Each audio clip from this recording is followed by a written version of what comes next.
আধুনিক শহর দুর্গাপুরের কোলঘেঁষা গাছপালায় ঘেরা এক নিঃশব্দ গ্রাম হল নারায়ণপুর।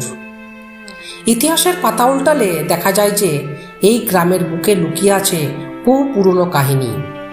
প্রকৃতির কোলে শান্ত এই জনপদে আজও টিকে আছে শতাব্দী প্রাচীন কিছু নিদর্শন, যা আমাদের মনে করিয়ে দেয় শিকড়ের টান। আজকের ভিডিওতে আমি নারায়ণপুর গ্রামের সেই অতীত ইতিহাসই তুলে ধরতে চলেছি।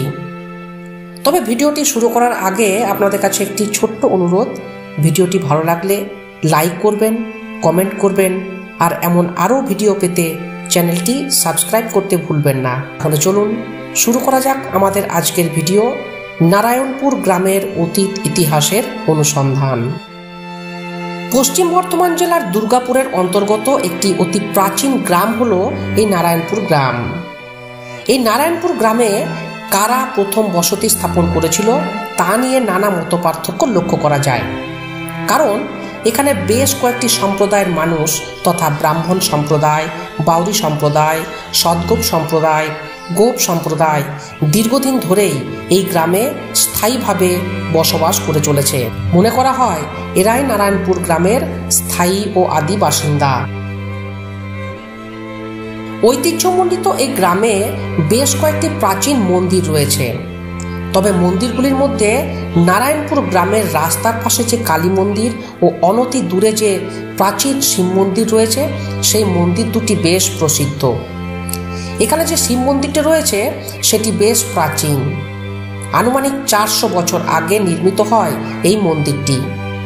তবে কিভাবে ও কার হাত ধরে এই মন্দিরটি প্রতিষ্ঠিত হয়েছিল সে সম্পর্কে নানা মতপার্থক্য রয়েছে। এই মন্দিরে পালি ভাষায় লেখা একটি প্রাচীন লিপি রয়েছে, যেটি এখনো পাঠোদ্ধার করা সম্ভব হয়নি। অন্যদিকে এখানকার যে প্রসিদ্ধ কালী মন্দিরটি রয়েছে সেটি বর্তমানে নতুনভাবে গড়ে তোলা হলেও এই মন্দিরের পুজো কিন্তু বহু প্রাচীন। তবে ঠিক কতদিন আগে ও কিভাবে এই পুজোর প্রচলন হয়েছিল তা নিয়েও নানা মতপার্থক্য রয়েছে। অনেকেই মনে করে থাকেন যে কেবল রাম নামে কোনো এক সিন্ধুবাসী ইট ভাটার ব্যবসার জন্য নারায়ণপুর গ্রাম সংলগ্ন এলাকায় আসেন এবং নারায়ণপুর গ্রামের নিকটস্থ দামোদরের তীরে ইট ভাটা নির্মাণ করে ব্যবসা শুরু করেন।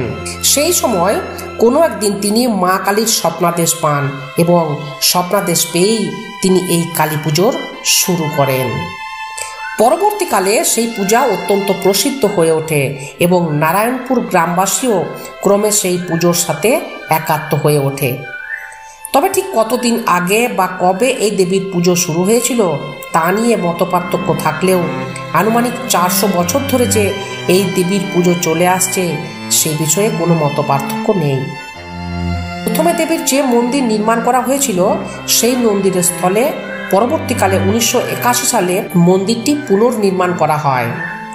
বর্তমানে 2022-24 সালে আবার সেই পুরনো মন্দির ভেঙে তার জায়গায় একটু উত্তর দিকে সরিয়ে নতুন একটি মন্দির গড়ে তোলা হয়, যে মন্দিরটি বর্তমানে আমরা দেখতে পাই।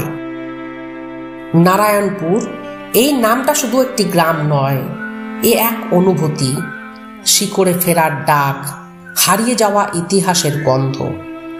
এখানে সময় যেন একটু ধীরে চলে, বাতাসে মিশে থাকে পুরনো দিনের গন্ধ। মন্দিরের ঘণ্টার ধ্বনি আর ধূপের ধোঁয়ার মাঝে লুকিয়ে আছে আমাদের পূর্বপুরুষদের কণ্ঠস্বর। এই গ্রাম আমাদের শেখায় উন্নয়ন মানে শিকড় ভুলে যাওয়া নয়, বরং শিকড়কে বুকে ধরে সামনে এগিয়ে চলা। তো এই ছিল আমার আজকের ভিডিও, নারায়ণপুর গ্রামের অতীত কথা। ধন্যবাদ।